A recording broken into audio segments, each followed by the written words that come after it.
There's a line in the song from the musical Hamilton that says, "Who lives, who dies, who tells your story?"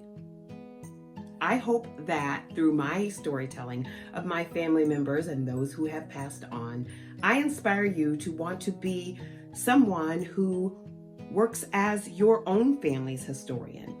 I hope that you will find a way to tell the stories of those people in your life who have passed on.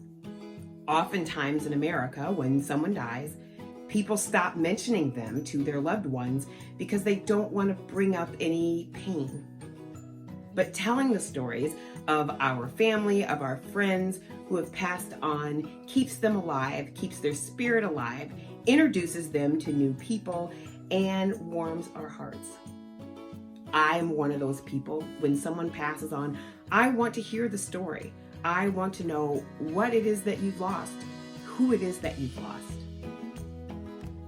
So I'm committed to telling the stories of my family members and in my family, and I hope that inspires you to be someone who wants to tell the stories as well. Now, my mom always said that I was a natural storyteller and I get all excited and animated about a story. And I know that's not something that's organic to everyone, but we all have a story to tell and to relay, and we all have our memories, and that's enough to start. So today, I was gathering photos to use for a project for my YouTube studio. Yes, I do plan on making a more glamorous background than what you've seen in today's and in previous videos, but that is all a process. And one of the projects that I'm working on incorporates photographs of my family through the years.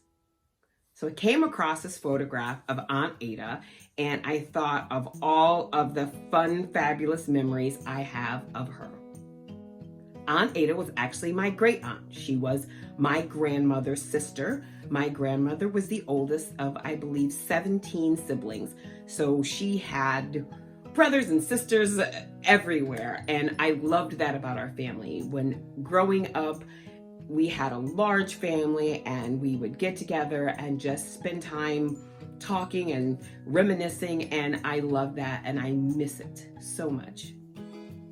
So back to my Aunt Ada. First of all, Aunt Ada was beautiful. I will insert the picture that I found and any other pictures that I can find of her in this video so you can get an idea of what I'm talking about. Aunt Ada was one of my favorite relatives. Now, as I go on through my storytelling, you're gonna find that I say that a lot. And that is because I absolutely love my family. And at any given time, for various reasons, any member of my family could be my favorite family member. But today, we're talking about Aunt Ada. Now, Aunt Ada was a character. One of the things that I loved about her as a kid, from the mind of a child, is that Aunt Ada was the only woman that I knew that cussed unapologetically. She used every cuss word and didn't bat an eye and dared you to look at her funny. I love that about her. When she would come and tell her stories, I would sit back and ear hustle because, you know, back in the day, kids were to be seen and not heard. So I surprisingly kept my mouth shut and listened to the stories.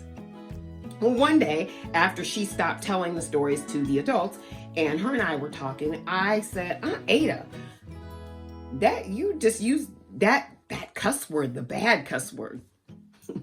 And she said to me, little girl, sometimes you gotta call a mother to let a mother know that you mean mother business. I loved it. I loved how it just flew off her tongue, and I knew that I would be slapped into the next century if I said that cuss word the way she did.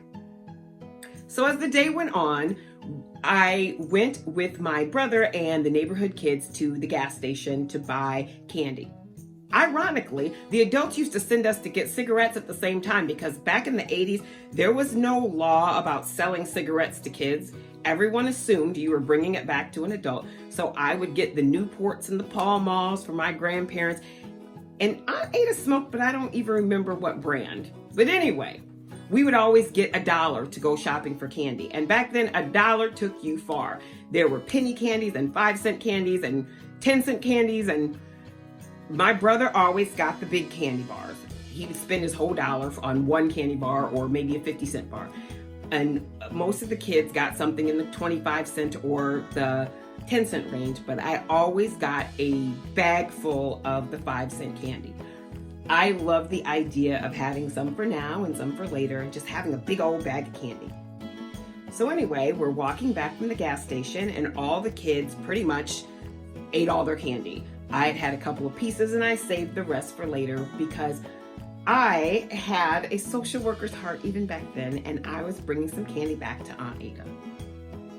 So that night, I was spending the night with my grandmother and her sister and at my grandmother's house, and my brother went home with my mom. As the night went on, I remembered my candy and I went to go get my bag and my stash to show Aunt Ada, and wrappers. My bag was full of wrappers. Somebody had eaten my candy. I was enraged. My Aunt Ada walked in and she said, "Girl, what's wrong with you?" And I looked at her and I said, "That ate my fucking candy."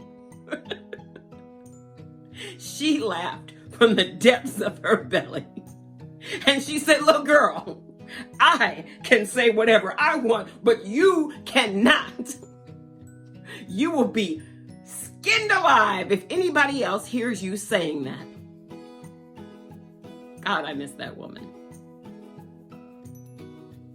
So comment down below and tell me the story of one of your colorful family members, or even if you don't want to share it with me, tell it to someone in your family and your friends group, and just get a discussion going and tell the stories of your family members that have passed along. It is so important to be the authors of their history.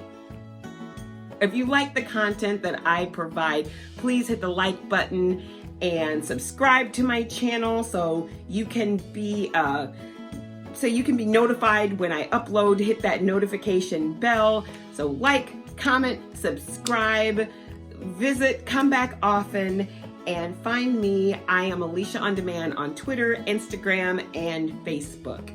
Thank you for spending your time with me.